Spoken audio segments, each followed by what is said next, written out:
Hey everybody, today I wanted to talk about this little feature called auto-increment on the creating table syntax and how it can be used on a real scenario. Okay, so auto-increment, what it does is when a row gets inserted, it automatically increments the value by 1 or value by a set number which you give in the step number. Okay, so here's the problem.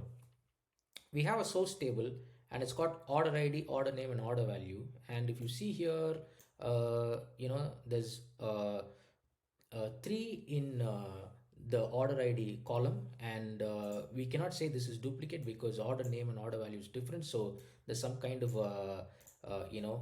data mismatch here. So we have to consider both these rows. So this is our scenario. Now think this in scale. Let's say you have 1 million rows and you've got a problem like this. How would you solve this? Okay, so it's so this is what I would do using auto increment. Okay, so let's go here. Let's create a table called order table, and these three come from source, and this is our order id, autogen, auto increment. And I'd create this table. The table successfully got created, and when I select, there's nothing in the table. Okay, and I am going to convert this into a SQL and insert it into the table. So I go here, I've already got everything here, and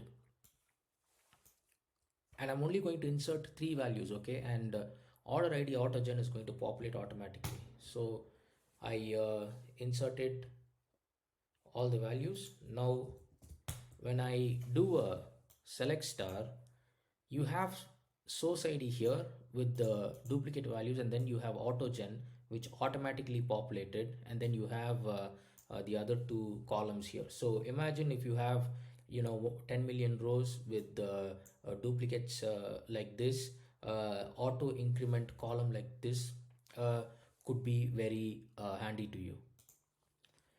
So guys, this is one way of handling duplicates from or unclean data from source. There's another problem, major problem, which we face during migration. Okay, so let's say we do batch migration. These three get inserted today, and tomorrow these three get inserted. One way to keep an audit of which rows get inserted when, we could have a mid player like Azure Data Factory, and we could have add some transforming or enriching columns here, and then insert that column also into our data warehouse. Another way is to add a timestamp column that populates the current timestamp when there's an insertion happening. Okay, so we have the same table here. I'm just going to add a new column called row insert timestamp. This is the column name, and the column type is timestamp, and its default value is going to be current underscore timestamp. Okay, so name of the row, the type, and what is its default value. And since I have or replace here, this table is going to get recreated again. So the table successfully got recreated. Now it should not have any value. And in our insert query, we only have three values. Okay, but here we have an extra column which is going to generate automatically, and then we have a row insert timestamp column that's going to generate when the insert happens. So let's insert these three columns first.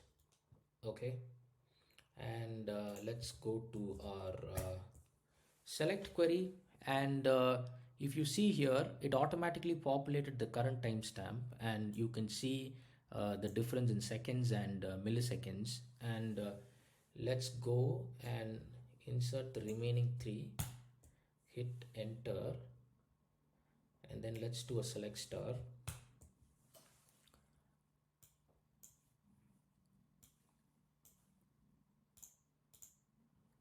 And now if you see, this could be considered as a batch because of the second involved in it. This could be considered as another batch. Think of this as, insertion happening today, insertion happening tomorrow, insertion happening yesterday. You could come to your table and just group by date or month, or even minute, for a particular insertion monitoring task. And let's say you were expecting 10 rows to be inserted yesterday, but only one row got inserted. From a data observability standpoint, you can easily query and find out, where the gap was, and send the remaining delta values.